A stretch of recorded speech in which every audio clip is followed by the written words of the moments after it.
Welcome back to From the Bench, everybody. As always, it's Eric, and today we're going to talk about some GameStop news because they've officially come out and said that they've discontinued pre-orders on Pokemon TCG products. That's right, GameStop, one of the biggest sellers of Pokemon cards in all of North America, with how many locations, has come out and said, hey, no longer doing pre-orders on products anymore.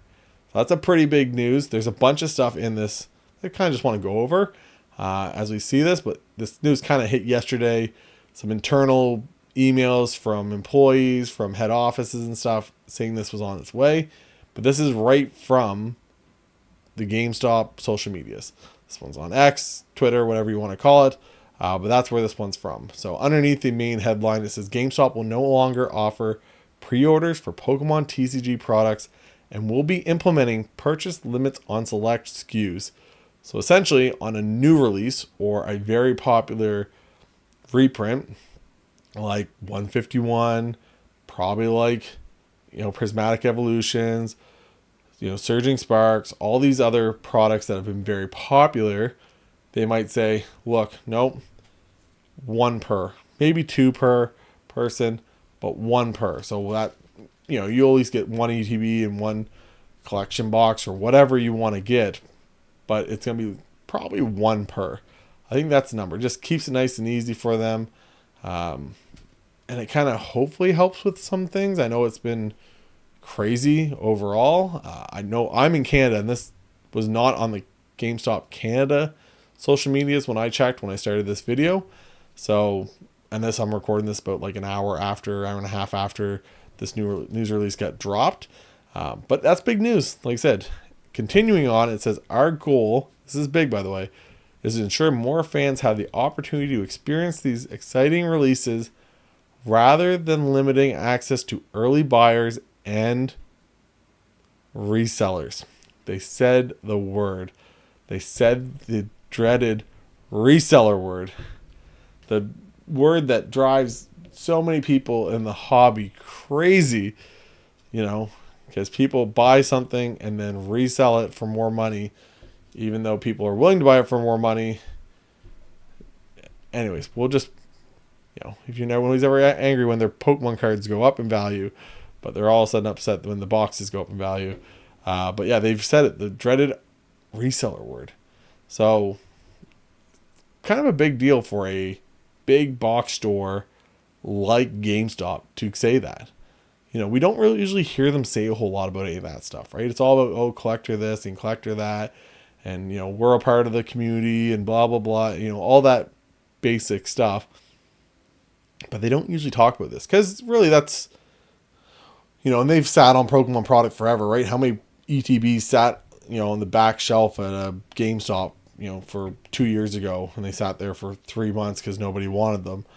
Now it's going crazy again. We got this new hype going behind it. And, looking at it from afar, like, I don't think they're getting as much as they want. And it's the rumors that have been going around for a little bit now. And I know even my local GameStops, when I went there for the Prismatic Evolution release, I was already in town. I said, you know what? I'm already in town. I'll just swing by and just see how many people are there. And it's outside. It's a cold day at whatever it was, end of January, start of February, whatever it was. And it was cold out. I'm far up East Coast Canada. And there was already like 10 people deep in the line.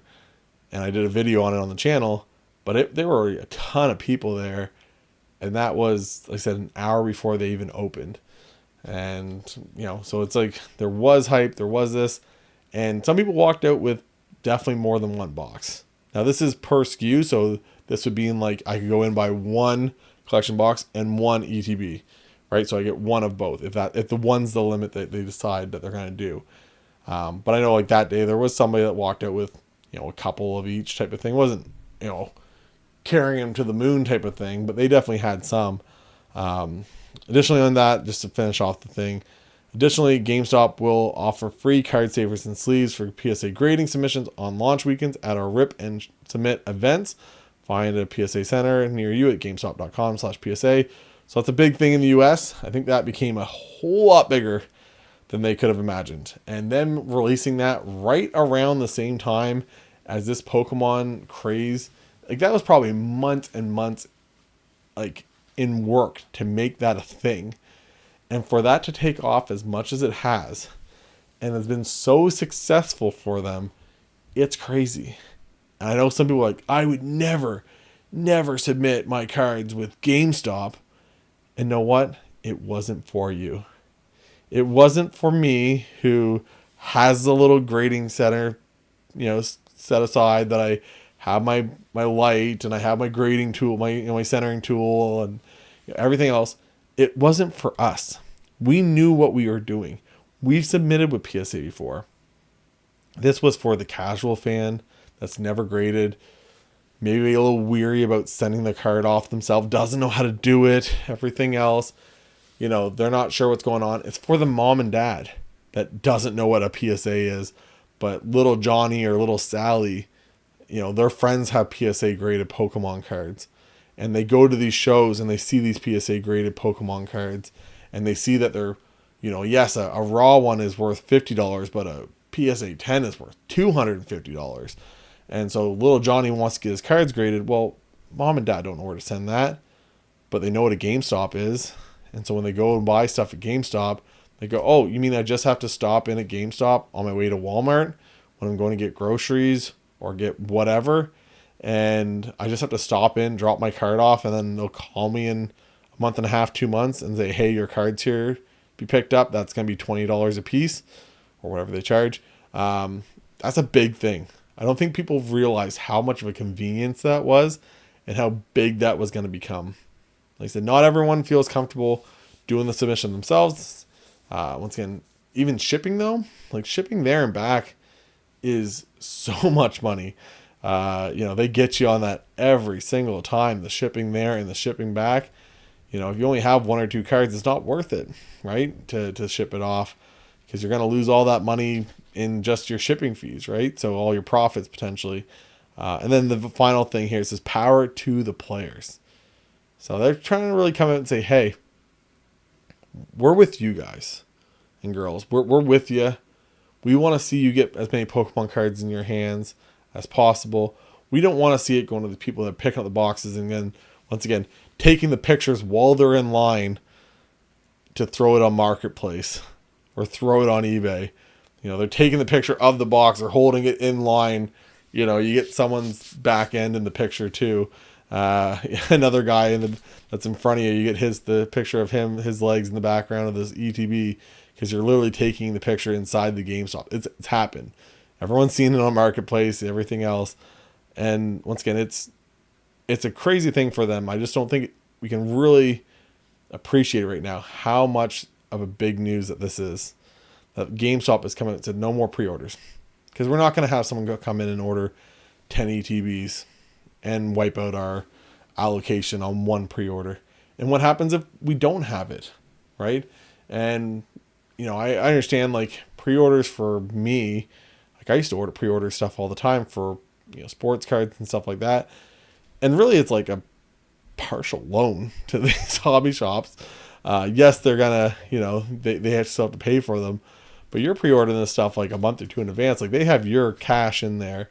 Now, GameStop doesn't really care about that maybe as much as your local card shop, everything else. But like I said, it's a pretty big thing to say, hey, no more of that, and we're gonna limit how much you can buy. I said, I know my local GameStops have already come out and kind of did that on releases. They said, here, you get one ETB, or you get one collection box, or whatever it is. You get one of whatever you're here to pick up. On average, not always. Like I said, every GameStop was kind of different depending on how that manager wanted to handle the situation. But now it's an official thing, right from GameStop, right from their official social media pages and stuff. I said, I'll be interested to see if they do, have something for Canada, if they release and make a press release on this also. But yeah, let me know what you guys think through all this. Are you happy that they're doing that? Are you hoping that it dies down, the craze? Like I said, I think them really trying to align themselves with the collector. I think it's a good thing long term also, because it becomes like, hey, look, like we cared about you guys this whole time. Because the big thing in all these, with all these big hobby, partners, whether it's the actual company, the Pokemon company, or whether it's, the Pokemon company or whatnot, or this and that, all you hear lately is they don't care about anything but the dollar. They don't care about any of us. All they care about, and trust me, GameStop's not going out of business tomorrow because of this type of thing. But for them, stopping this really kind of hopefully keeps that collector base there. Allows them to kind of keep these people hopefully coming back long term, rather than not doing anything, people getting upset and saying, no, there's not even any sense to go to GameStop anymore. Now, it doesn't really matter because people are probably still going to line 10, 15 deep anyways, up hours before the store opens, and, doing that, even if they can only get one per, if you're not there, how many hours in advance do you have to be there before to not lose out? That's still a thing, but once again, they're just trying their best at the end of the day to hopefully, nip this in the butt. Hopefully that they start printing more of it. I know some people say, oh, it's terrible, you can't print this stuff to death, it'll be terrible for the hobby and blah blah. Look, everyone has something to say about it. It's the junk wax era, the this, the that. Everyone's going to have their thing to say. People still just want the cards. People want to buy them. People want to find them, want to pull them, want to rip them. You got breakers, you got flippers. Like, everyone can coexist in this too. You got investors, some people that just buy stuff and sit on it.